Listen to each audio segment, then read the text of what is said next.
এক রাতের মধ্যে এত ফুলের গাছ কোথা থেকে আসলো আমাদের পিজির ছাদে? আসলে কিন্তু এগুলো আমাদের পিজির ছাদের গাছ না। তো আজকে তোমাদের এটাই বলবো আমি গাছগুলো কোথায় পেলাম বা কোথায় দেখলাম। আসসালামু আলাইকুম সবাইকে। তো আজ হচ্ছে সানডে, মানে বাজার করার দিন। তাই বাজার করার জন্য আমিও বেরিয়ে পড়লাম, কিন্তু দেখো হঠাৎ করে এত অন্ধকার হয়ে গেল কেন? সকাল সকাল এই গেটটার জন্য কিন্তু আমার এক্সারসাইজও হয়ে যায়। দেখো কতজন ঘুরতে এসছে আমাদের পিজিতে। কালকের মতো আজকে কিন্তু রোদটা অনেকটাই ছিল, তাও কিছু করার নেই, আমাকে বাজার করতে যেতেই হবে। আজকে কিন্তু আমি অনেকটাই বাজার করেছিলাম, তোমরা দেখলেই বুঝতে পারবে কতগুলো বাজার করেছি আমি। দেখে নাও কি কি বাজারে নিয়েছি আমি। এ কি, আমি তো অনেকটাই বাজার করেছিলাম, কিন্তু এখানে 3টা টমেটো কি করে চলে আসলো বুঝলাম না। যাই হোক, টমেটোর হিসেব তো পরে হবে, আগে একটু হাওয়া খেয়ে নিই আমার ছোট্ট ফ্যানি। তারপর তো সেই একই রোজ দিনের রান্নাবান্না। ভাতটা বসিয়ে আমি একটু পড়াশোনাও করে নিলাম, কারণ আমাকে পড়াশোনা তো করতে হবে যেহেতু স্টুডেন্ট। এদিকে পড়তে পড়তে আমার ভাতটাও হয়ে গেছে প্রায়। আজ এত রোদ ছিল যে তোমরা দেখে বুঝতেই পারছো আমার রুম পুরো রোদে ভরে গিয়েছে। ভাত রান্না কমপ্লিট, এবার রান্না করব আমি চিকেন। তাই চিকেনে যা যা মশলাপাতি দরকার সব কিছুই নিয়ে নিয়েছি। আমি আজ চিকেন আলু দিয়ে রান্না করব। সব কিছু কাটাকুটির কাজ শুরু হয়ে গেছে।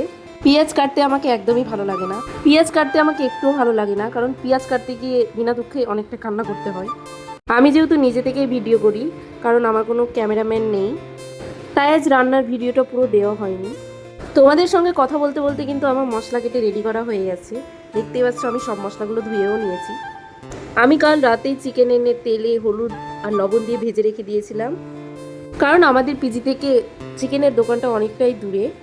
আর কাল সন্ধ্যাবেলা যেহেতু আমি বাইরে গিয়েছিলাম, তাই সন্ধ্যাবেলায় চিকেনটা নিয়ে চলে এসেছিলাম।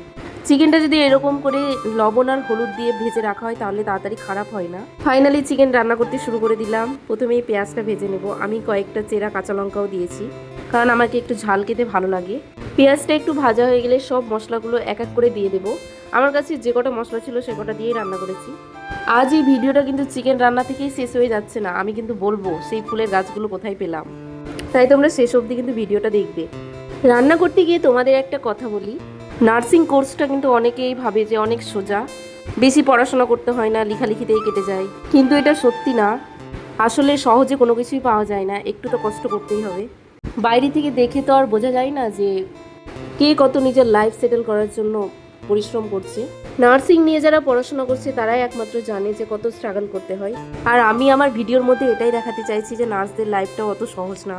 তোমাদের তো আগেই বললাম আমি পুরোটা রান্নার ভিডিও দিতে পারিনি, কিন্তু খাওয়ার ভিডিও বা খাওয়ার রিভিউ ভিডিওটা তো দিতেই পারি। আর চিকেন রান্নাটা কিন্তু অসাধারণ হয়েছিল। আর হ্যাঁ, সেই ফুলের গাছগুলোর কথা কিন্তু আমি পরের ভিডিওতে বলে দেবো। আজ কিন্তু রিভিউটা আমি বাংলাদেশি ভাষায় দেবো। তো আজ হচ্ছে খাবারটা অনেক মজার হয়েছে। আজকের ভিডিও এখান থেকেই, পরে আবার দেখা হবে।